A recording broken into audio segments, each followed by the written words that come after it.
কেউ যদি রমজান মাসে উমরা করে তাহলে সে হজের সমান নেকি পাবে, হাদিস বুখারী মুসলিম। কেউ যদি রমজান মাসে উমরা করে তাহলে সে হজের সমান নেকি পাবে, হাদিস বুখারী মুসলিম। এই হাদিসের সুবাদে হয়তো বা মানুষ খুব প্রস্তুতি নেই, এই রমজানে আমাকে উমরায় যেতেই হবে। আল্লাহ নবী বললেন, হজ উমরা মানুষের পাপকে দূরে করে দেয় আর মানুষের দারিদ্রতাকে দূরে করে দেয়, এ কথা তিনি বলেন।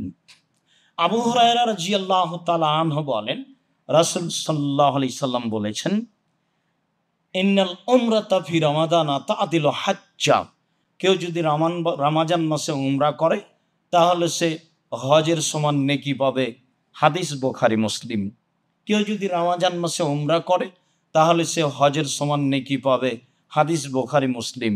এই হাদিসের সুবাদে হয়তো বা মানুষ খুব প্রস্তুতি নেই, এই রমজানে আমাকে উমরায় যেতেই হবে। হ্যাঁ, প্রস্তুতি নেক, যেহেতু অনেক নেকির ব্যাপার। তবে একদিন বলেছিলাম, রমজান মাসে উমরা করলে বেশি নেকি হবে না ওই টাকা দান করলে বেশি নেকি হবে? তখন তো ভুলে গেছি, মনে হয় মনে নেই। তখন তো বলছিলাম যে হজ মানুষের উপকার করতে পারে, হজ করে সে জান্নাত কিনতে পারবে না, জান্নাত পেতে পারে। দুটার মধ্যে তফাৎ দান এবং হজ উমরার মাঝে। উমরা করে মানুষ জান্নাত পেতে পারে, জান্নাত কিনতে পারবে না। এরকম পথঘাট দান ছাড়া অন্য কোনো ইবাদতের মাধ্যমে নেই। তা কোরআন তেলাওয়াত হোক, তা তাসবিহ তাহলিল হোক, তা সালাত হোক, তা সিয়াম হোক, তা হজ হোক, তা উমরা হোক, যেটাই হোক না কেন, এ দিয়ে জান্নাত কিনা যায় না, এ দিয়ে জান্নাত পাওয়া যায়। পৃথিবীতে একটাই ইবাদত যা দিয়ে জান্নাত কিনা যায়, তা হলো দান। সেদিন বলছিলাম। সম্মানিত দিনী ভাই বোন, রাসূল সাল্লাল্লাহু আলাইহি ওয়াসাল্লাম এই কথা বলেছেন, ইন্নাল হাজ্জা ইয়াহদু মা কানা কাবলাহু। নিশ্চয় হজ অতীতের যত পাপ আছে সবকে ধ্বংস করে দেয়। হজ করলে আর কোনো পাপ থাকে না। সংক্ষিপ্ত বলার আশায় এই অংশ থেকে ছেড়ে চলে যাই। এবার চলেন হজের কাজ আরম্ভ করতে যাই। সম্মানিত দিনী ভাই বোন, হজের জন্য নির্ধারিত স্থান রয়েছে। ইবনে আব্বাস রাদিয়াল্লাহু তাআলা আনহু বলেন, ওয়াক্কাতা রাসূলুল্লাহ সাল্লাল্লাহু আলাইহি সাল্লাম লিআহলিল মদিনা দাল হুলাইফা। মদিনাবাসীদের জন্য ইহরাম বাঁধার জায়গা আল্লাহর নবী ঘোষণা দিলেন জুল হুলাইফা, যা মক্কা থেকে প্রায় 400-450 কিলোমিটার দূরে। তিনি বললেন, ওয়ালি আহলি শাম আল জোহফা, সিরিয়াবাসীর জন্য জোহফা।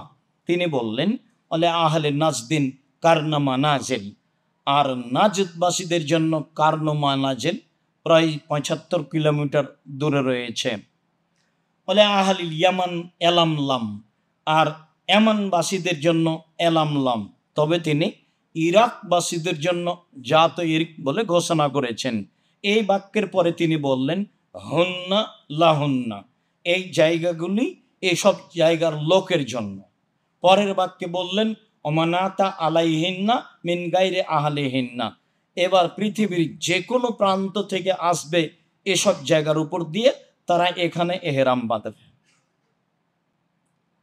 পৃথিবীর যে কোনো প্রান্ত থেকে, যার কারণে ইয়ামানবাসীদের জন্য যেটা এহরাম বাঁধার জায়গা ঘোষণা হয়েছে এলামলাম, সেটাই ভারত, বাংলাদেশ, পাকিস্তানের জন্য হয়েছে। যদিও যখন বিমান জিদ্দায় নামে তখন এলামলাম এবং কারনো মানাজিলের কাছাকাছি দুইটার সমন্বয়ে নামে জিদ্দায়।